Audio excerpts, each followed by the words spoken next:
Okay, welcome to our webinar about how to conduct mixed methods research. Um, a type of research that is very popular, but sometimes is not so understood as it should be before making the decision of using it. That's why I have decided to conduct this webinar today. Please remember that at the end of the webinar there is space just for questions and answer, but if you want to express something before that, just write it down at the chat box. There are 104 people registered for this webinar, and I know that it's not easy to be um, online at on the same time that the webinar is conducted, but please enjoy the recording you too. Okay, let's begin as usual with a quote. And this is a very particular quote, and not only because of the smile and eyes of the man in the slide. Okay, welcome Mark, welcome Vivian. This quote challenges widespread assumptions about quantitative and qualitative research, as we can infer that the characteristics of being objective and subjective usually associated to those types of research are not given qualities, but ones that depend more on researchers than their way to conduct their studies. So this makes us think of ways of avoiding these drawbacks, and mixed method research emerges as a solution, as we are going to see today. Welcome, Regina. This is the agenda for today's webinar. Okay. And let's begin talking about the principles behind mixed method research. That this type of research is based on the following principle. The first one is the use of both quantitative and qualitative data, and therefore a philosophical paradigm that considers reality is too complex to be explained from only one point of view. The second one is the possibility of mixing the data sets in order to provide a more complete picture of the problem. And it's not only a matter of collecting separate data sets. No, it goes beyond that, because they have to be related in some way so as to create a more comprehensive view. And the third principle is that the research paradigm of mixed method research is not limited beforehand. It could have three different stances. The first one, just one pragmatic worldview, which says use what is needed. Or it could also be a multiple worldviews in a dialectical relationship. So you use quantitative and qualitative data and you compare them and try to establish relationships between them in a kind of dialectic discussion.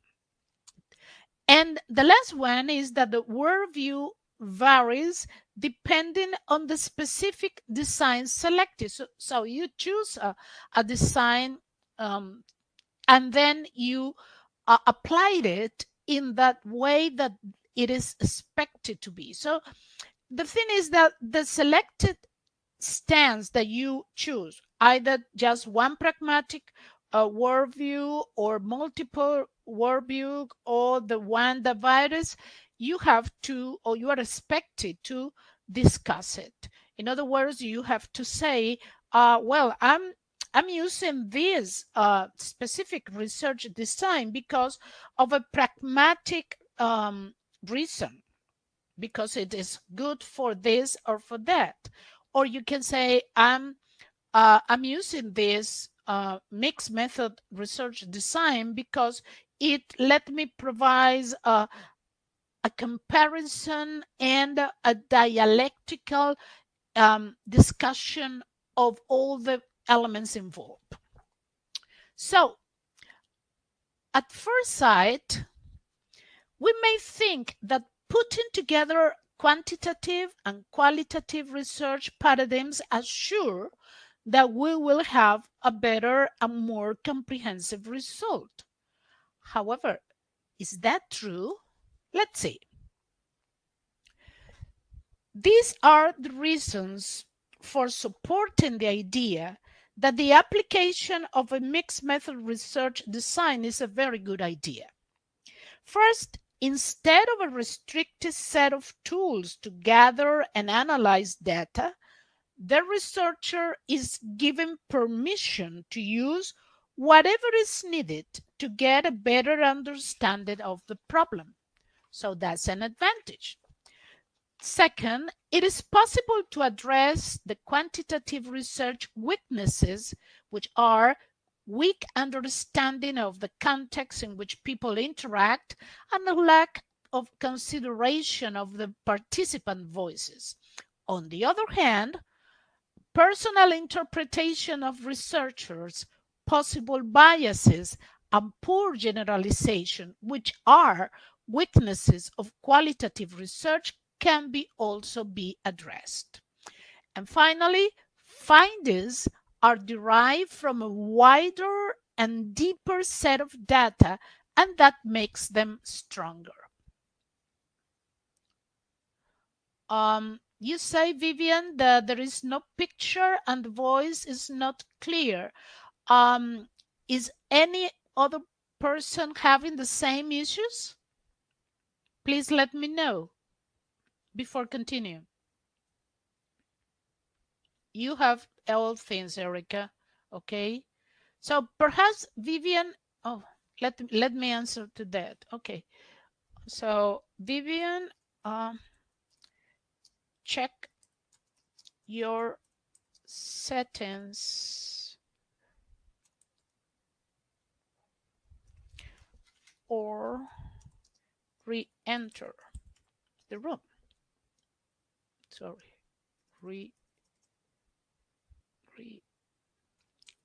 and enter the room. Okay. So those are the reasons because both things, qualitative and quantitative elements, data together are better. But there are some drawbacks too. Okay. And the drawbacks of applying a mixed method research design are associated to the implementation difficulties in the slide. As you can see, using this research design can imply more effort and more time and some difficulties which are basically related to implementation, basically. Okay. Welcome, Israel. So, given the advantages and disadvantages mentioned, is the mixed method research design a good option to be considered to develop a research study, especially when you are doing it for a thesis or a dissertation? Well, the answer, like in many other questions related to research, is linked to another aspect of the research study that will be conducted. In this case, it is based on the principle that the research design should derive from the research problem. If the nature of the problem and the variables involved in it are complex, and a one-sided view may leave elements without a valid explanation, then the mixed method research design is a very good option. Regina, the thing is that everybody else seems to have good sound. Perhaps it's a problem of your internet connection.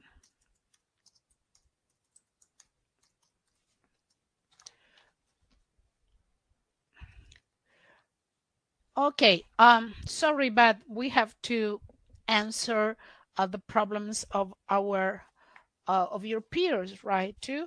There is also the possibility that check the recording after that. Okay, so what we have already said is that if it's a good or not idea to use mixed method research depends basically on the problem that you are studying, on the research questions that you are studying.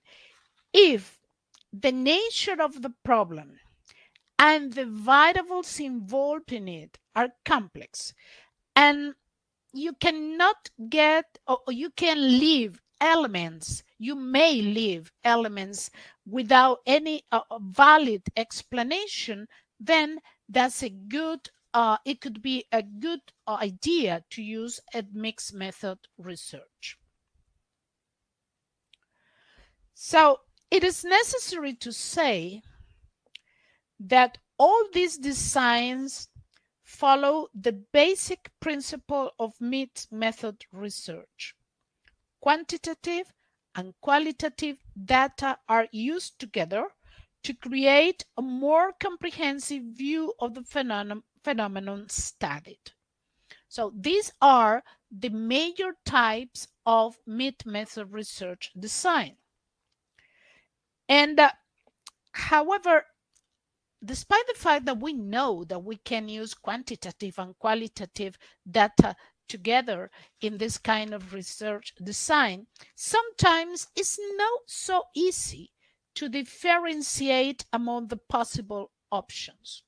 Consequently, we need to understand each model deeply and be sure what we really want to do in our study. Okay? So let's begin with the triangulation design, whose main principles are summarized in the slide. In fact, this is the most used design within the mixed method research. And the principles that we have already seen, this one, are evident when we check the general triangulation model. So this is the general idea of how triangulation works. Separate gathering and analysis of data and comparison, integration, and interpretation of those data sets using different theories. Okay? You can see in that model that you have two different types of data sets and a process of comparison, integration, and interpretation based on multiple theories method data set. Thank you, Erica, for the advice for Regina. And this basic model, triangulation model, has at least 4 variants that we will present so you can have a more precise view of what you can do when the research problem suggests the application of triangulation. Okay? 4 different variants of the same thing, triangulation. This is the first one. The first variant is the convergence model, which is in fact the basic triangulation model. Look at it. You have there quantitative and qualitative data, which are gathered separately on the same phenomenon. Then the different results are compared and contrasted during the interpretation. Let me give you an example. You have a study about the effectiveness of a method, and you can include quantitative data for difference in performance and qualitative data for opinions of participants, for example. So when you get to a conclusion, that conclusion is based on the interpretation of both quantitative and qualitative data. The next model is called the data transformation model. It also includes the separate gathering and analysis of both types of data. But then, one data set, which is usually the qualitative one, is transformed into the other data type in order to compare and interrelate the results to get a more comprehensive interpretation. For example, if you have a similar, the previous study, the one in which you are trying to get conclusions about the effectiveness of a way of teaching, for instance, you can transform the qualitative data into 0 and 1 scores that reflect negative or positive opinion of the participants, and then include the results into the quantitative analysis. So what you have done is to transform one of the data sets in order to use it together with the other one, and then get an interpretation which is in fact the result of two different data sets. The next one is the validating quantitative data model. In this case, please be aware that the qualitative abbreviation is in italics to point out the supportive role of that data set. In the previous models, let me show you again the previous one.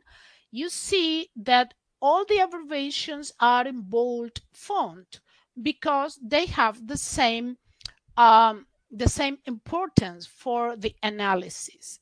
In this one, you have the qualitative data set expressed in italics font in order to say that it plays a supportive role.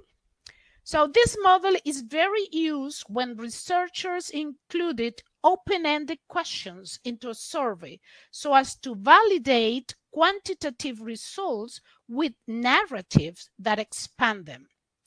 Very often, the qualitative analysis is not too deep, but it provides enough material to understand the situation better. For example, a survey to know about the value of education for students who drop out can include open-ended questions that let researchers look for emergent themes that may expand the quantitative results. Okay? And the last variant of the triangulation design is the multi-level model. In this model, data gathering and analysis are performed in different levels, and the results are then interpreted together. For example, a study in which the sample is divided into different clusters, for instance, different roles into an organization, or different positions in that organization, or different ages, or different schools, etc. You have different clusters, and they can be developed using a different data set for each cluster. So some of those clusters can be quantitative and others can be qualitative. And then the results are merged to get an overall interpretation. So this is how triangulation works. This is another interesting mixed method research design. It is called embedded design, and in it, one data set is embedded in a design that is based on the other data sets. The main principle behind these designs are summarized in the slide. So one data set has a main role and the other one a supported but necessary one, okay? And you have some question that can be answered by one data set only. So the other data set provides it necessary information. And this is the basic model of this design. As you can see, one data set is selected as the main source of data, and the other is used as a complementary source to get a more comprehensive explanation of the studied phenomenon. In the first one, the basic one is the quantitative data, and the qualitative data provides more information. And in the second one is the opposite. Okay? And these are the variants of the embedded design. Two variants are the most common ones. Let's begin with the embedded experimental model. In it, a qualitative data set is embedded within an experimental design. So you have an experiment and you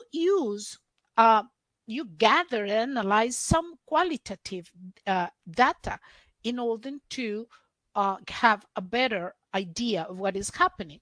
But the priority is the experiment, and the qualitative data is complementary within the model. As you can see, the qualitative data can be gathered before the intervention, during the intervention, and after the intervention, and then you have your experiment. For example, different qualitative tools like interviews, journal, focus group, etc., can be used as part of an experimental study as a way to first shape the experiment or the design or an instrument or choose sample, etc. during the experiment to make necessary adjustment and at the end to explain results. So first you apply a qualitative gathering data method in order to shape your experiment, because you need to know if you have to make to use a different thing than what you have expected to use. And then during the intervention, because you want to know if everything is going okay, or you need to make some adjustment. And then at the end, in order to know what happened. Okay. In the embedded correlational model, a qualitative data set is gathered to provide an explanation of the studied correlation.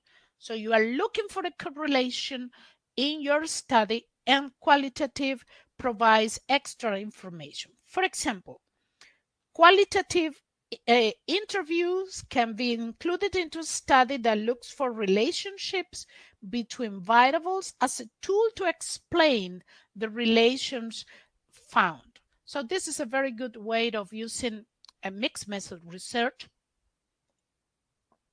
since you can have more information to explain a correlation that you are studying. Okay, next mixed method research design is the explanatory one, in which quantitative and qualitative phases are implemented in a sequence, looking for an explanation of the studied phenomenon. Okay, usually the first phase applied is the quantitative one. Let's see the general model of this design. It begins with a quantitative phase, you conclude it, then you begin with a qualitative phase, and then you interpret the results, mixing, comparing, and mixing both types of results. These are the variants of this design. And let's begin with the follow-up explanation model, which is quantitative, emphasize, and is used when researchers identify quantitative results that need more explanation and qualitative data is gathered to explain them. For example, if literature suggests that possible results may not be explained only by quantitative analysis, this model can be chosen right from the beginning, because you know beforehand that you will need qualitative data. But sometimes you have to use it because unexpected results evolved in the quantitative study and you want to improve the original design. Look at the slide and you see how it begins with quantitative data gathering, analysis, and results. And then you identify the need to a follow-up, or because of the literature tells you that be prepared for that, or because something is not quite clear. So you implement a qualitative data gathering, analysis, and result, and then get to a final conclusion using both types of data. But sometimes you need to use the participant selection model, which is qualitative emphasized. So when researchers need to select a purposeful sample for a follow-up and in-depth qualitative study, this model is an appropriate option. First, quantitative data is gathered, analyzed, and interpreted in order to select the participants of the study. And then the focus changes to qualitative data to answer the research question or objective. Okay, so this is a very good way of selecting a purposeful sample. And the final research design that we're going to talk today is the exploratory design. It begins with a qualitative phase and is intended to collect information to shape the study. It is used when it is necessary to identify important variables to study quantitatively, or to generalize results to different groups, or to develop and test an instrument, or to test an emergent theory or classification, or to explore a phenomenon deeply. This is the basic model of it. You begin with the qualitative phase, then apply the quantitative one, and then you interpret. And these are the variants of the exploratory design. As you can see, it is related to the development of an instrument or the development of a taxonomy, you see? So let's see the instrument development model, which is quantitative emphasized. So you have to create an ad hoc instrument for your study. And then you can apply this model. Because in this case, qualitative results guide the development of items and scales for a quantitative survey instrument. The quantitative aspect of the model is emphasized, and both phases are connected through the development of the instrument. So first you gather data to know, for example, let me think a little. You have to create an instrument in order to check or to know performance of the student in relation to a specific content. But first, you need to know what specific aspects of that theme, of that topic are necessary to be mastered for your students to know that topic deeply. Okay. So what you do is that you first gather qualitative data in order to know what is important to know, what is not so important, what behaviors are expected from students. For instance, you can gather that data talking to your peers, your colleagues, and say, hey, what thing do you think, or what behaviors do you think are necessary to illustrate the mastering of this topic? And then once you have that, you transform that information into the items of the instrument, and then you apply the instrument and get to answers about how valid and how reliable that instrument is. So take this into account when you have to create an instrument ad hoc for your study. And then this is the taxonomy development model because it is qualitative emphasized. In this model, qualitative results let researchers identify variables, develop a taxonomy or an emergent theory, and the second phase tests or studies this result in a more detailed quantitatively. So you look for information because you want to develop a taxonomy, or you want to develop an emergent theory. So you look for qualitative data.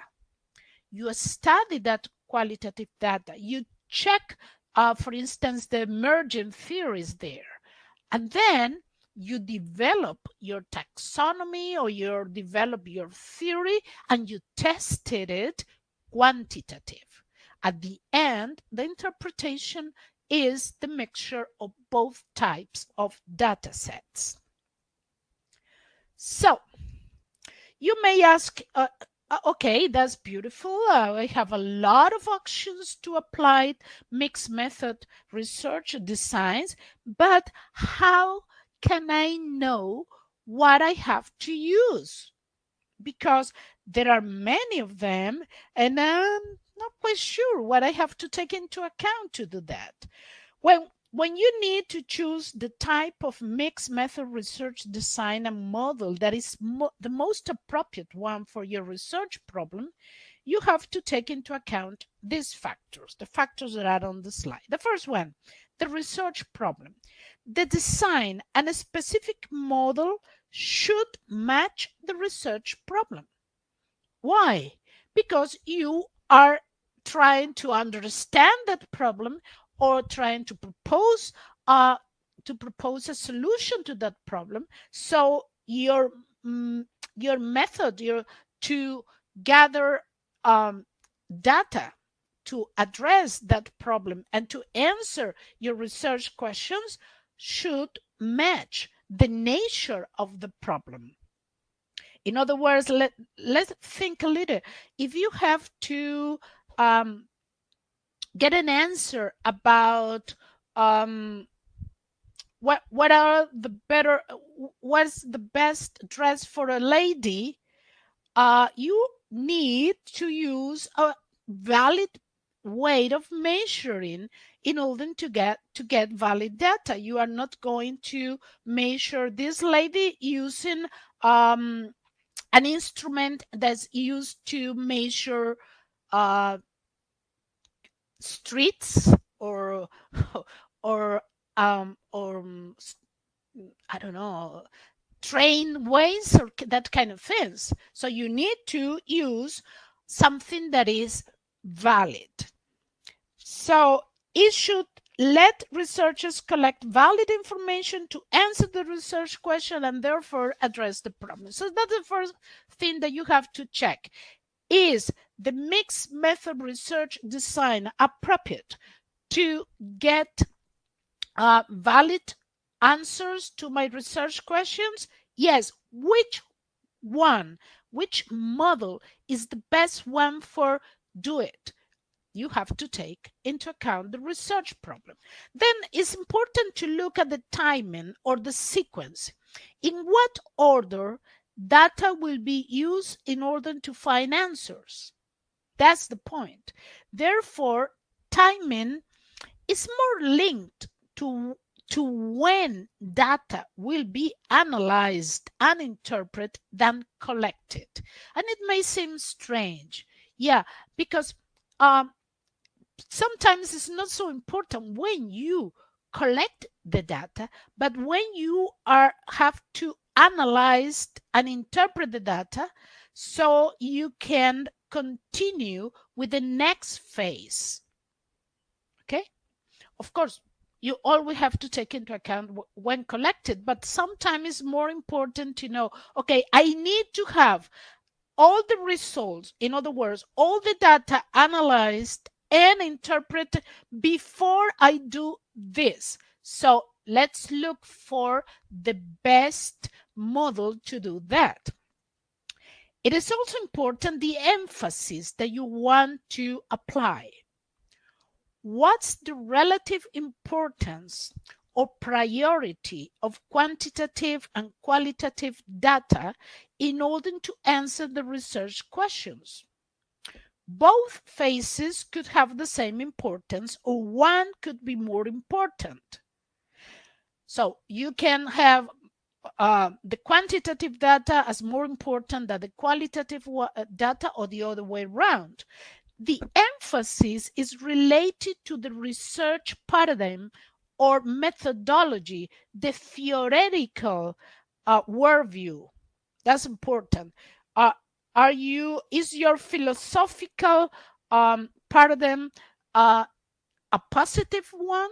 So that means that you have to work with quantitative first, or not first, but the emphasis of your work is on the quantitative set, or the opposite. Okay, so you have to take into account the philosophical and theoretical point of view, the purpose, the research question, as well as practical consideration, for instance, available resources and timeline. Always, as thesis students doing a thesis or a dissertation, always take into account the timeline, because you are expected to finish at a specific moment, and you have to take that into account so you don't use a design that takes more time than you are expected to take. Okay, then you have to check mixing. How will the two data sets be mixed? Will they be merged, one embedded within the other? Will they be connected? One analysis leads to the other. You have to take that into account. And finally, there are other factors like available resources, time, and preference of the audience, of your own preference, that may be considered, but it is not advisable that they become the first priority to make the decision. Why? Because you may be in risk to have a lot of data, but that data is not valid or good enough to answer the questions. So today's main idea is that mixed method research could be a viable option to develop a study intended to provide a deep and valid answer to the research question. However, please remember that the most effective approach to select the methodology of your study is to choose what provides the simplest, viable, and most valid answer to your research question. Using complex designs to impress your committee when a simplest design can give you an appropriate answer is ineffective and not advisable. Take that into account. These are the references cited today. And as usual, I like to point it out to you the tools that are available for you at DoctoralNet and MasterNet, and advise you to take advantage of them because they have been designed to help you approach the dissertation journey in a more confident, prepared, and efficient way. All of them are part of your membership, so use them, okay? And here you have some information that is intended to support your actions to develop your dissertation.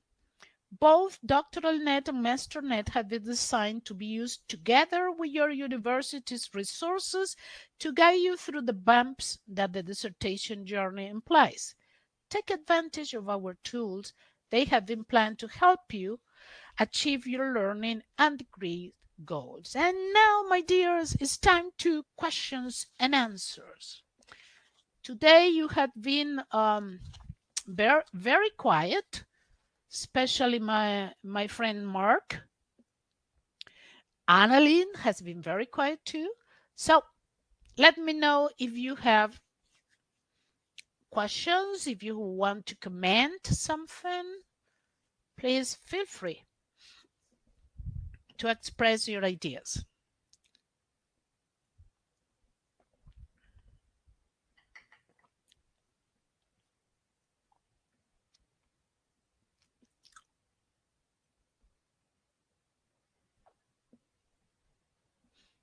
No questions?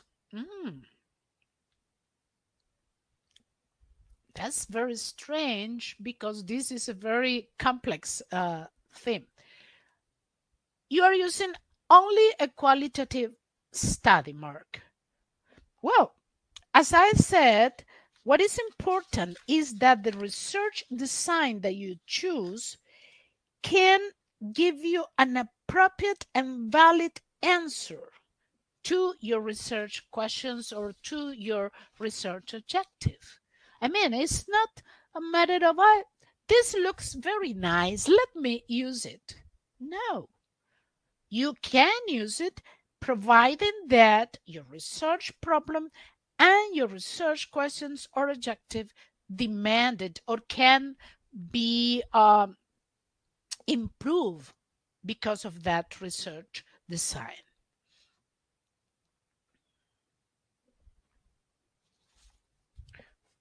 For the people that are just watching the recording, remember that you can ask me any question at this, emailing me at this address. Okay, my analytics tools are Tableau and Spark for plotting coding. All data is achievable text data.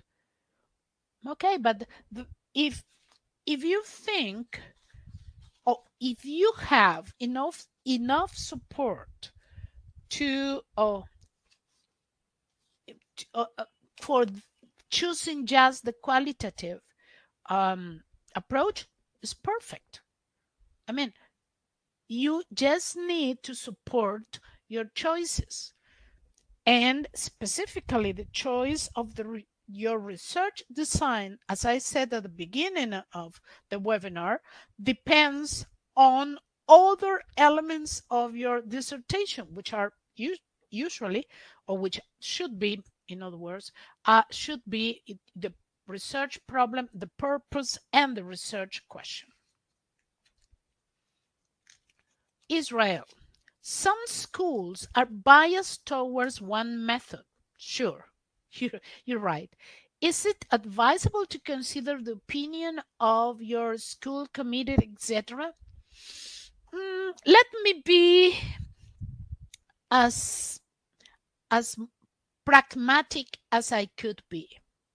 I always tell my students, your main target, your main goal is to end your dissertation, that it is being approved, and that you get your degree. So you look for the points of view of the people related to or the people who are going to evaluate your work. If they have um, a position, or as you say, they are biased towards one specific research design, and you cannot foresee ways of discussing another position and convince them about using that you can use another position, my dear, give them what they want. Why? Because you need your degree. Okay. However, if you can see that they can be convinced due to the that you provide them with very strong support for your point of view, so go and defend your position. Okay, so just be pragmatic, Israel. Erica, what does document research fall under historical document? It is qualitative. Um, unless you let me look for this one, unless you can do this. Wait a minute, let me look for um here, for instance, that you can look at that data and gathering, make your analysis and get some results, and you develop a theory or a taxonomy from those data, from that data. And then you can say, let me check if I can work, I can prove something in relation to that. Okay, so that depends on what is your purpose. Is your purpose just to not just, but is your purpose to identify emergent themes in those documents, and that's all, to identify them only? So it could be qualitative only.